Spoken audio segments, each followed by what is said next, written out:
Now we are going to discuss section 25 of the CRPC.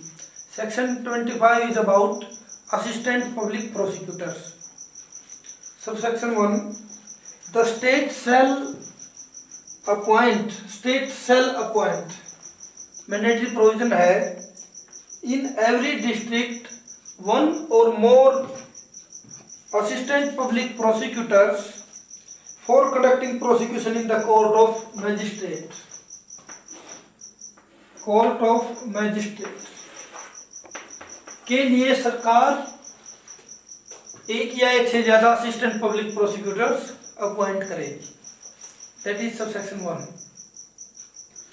Now 1A, the central government may appoint one or more assistant public prosecutors for the purpose of conducting any case or class of cases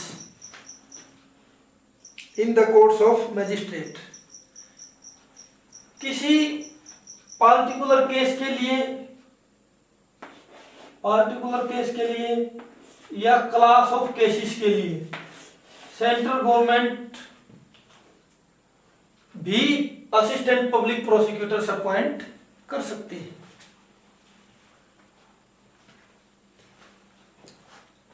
now subsection 2, save as otherwise provided in subsection 3.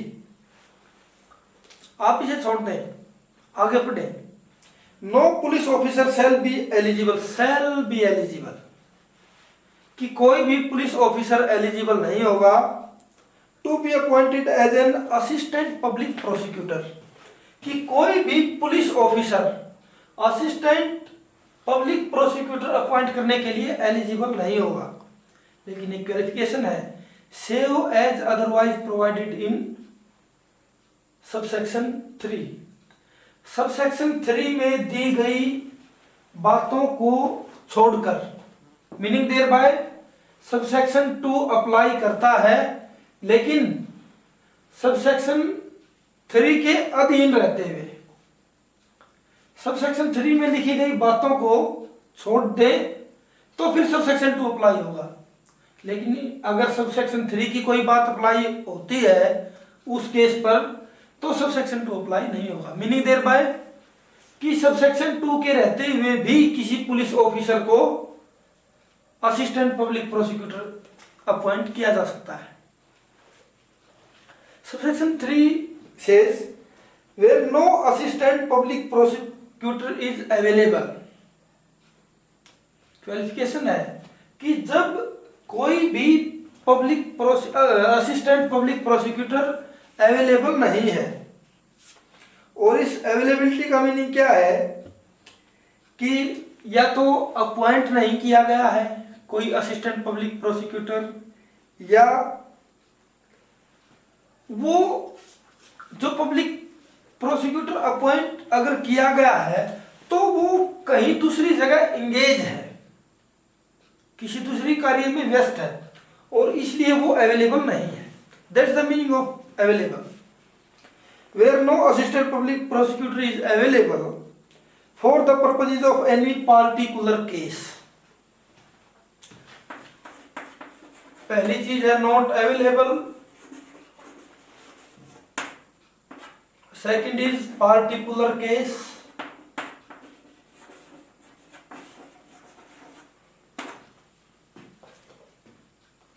the DM may appoint any other person to be the assistant public prosecutor in charge of that case. कि जो कोई दूसरा आदमी उस case का charge लिए हुए है, उसको संभाले हुए है, उस व्यक्ति को डिस्ट्रिक्ट मजिस्ट्रेट जो है वो असिस्टेंट पब्लिक प्रोसिक्यूटर अपॉइंट कर सकता है. कब? जब कोई और असिस्टेंट पब्लिक प्रोसिक्यूटर अवेलेबल ना हो और कोई पार्टिकुलर केस हो. Provided that police officer shall not be so appointed. अब किसी भी व्यक्ति में, एनी पर्सन में पुलिस ऑफिसर भी शामिल है, तो दैट्स व्हाई सबसेक्शन 2 में लिखा था कि save as otherwise provided under subsection 3. आप देखिए what we are trying to make you, जो हम आपको समझाना चाह रहे हैं वो यही बातें हैं कि आप बेयर लैंग्वेज को समझना सीखें। दैट्स वाई हम वर्ड टू वर्ड आपको बेयर एक्ट पढ़ा रहे हैं। हमारा पर्पज तभी सर्व होगा जब आप इस तरह से बेयर एक्ट को पढ़ना सीखेंगे, बेयर लैंग्वेज को पढ़ना सीखें। अदरवाइज होता क्या है कि students know very well the provisions, आप सभी जानते हैं प्रावधान क्या है, लेकिन वो प्रावधान लिखे कैसे हैं और उनको कैसे हम एक दूसरे से जोड़कर समझ सकते हैं। क्योंकि things in law are not to be studied in isolation. चीजें लॉ में आइसोलेशन में नहीं पढ़नी होती, तो कैसे पढ़ना होता है? ज्वाइंटली। तो ज्वाइन कैसे होगा? जैसे सबसेक्शन 2 में लिखा सेव एज अदरवाइज प्रोवाइडेड, तो सबसेक्शन 3 में भी लिख दिया एक proviso clause, provided that A police officer shall not be so appointed. Shall not be mandatory provision है, अपॉइंट नहीं किया जाएगा। 2 कंडीशंस हैं, उन कंडीशंस में अपॉइंट नहीं किया जा सकता, A and B. is if he has taken any part in the investigation in respect to which the accused is being prosecuted। अगर उस केस में, जिस केस में उसको आप असिस्टेंट पब्लिक प्रोसिक्यूटर अपॉइंट करना चाहते हैं, उसने इन्वेस्टिगेटिंग ऑफिसर की हैसियत से काम किया है, उसी केस को इन्वेस्टिगेट किया है, उस केस में अपॉइंट नहीं किया जा सकता। Second case is if he is below the rank of inspector, या उसकी जो रैंक है वो इंस्पेक्टर से बिलो है, meaning thereby he should be at least inspector in the police. वो कम से कम इंस्पेक्टर होना चाहिए, तभी उसको assistant public prosecutor appoint DM कर सकता है, जब कोई अवेलेबल ना हो या किसी पर्टिकुलर केस के लिए।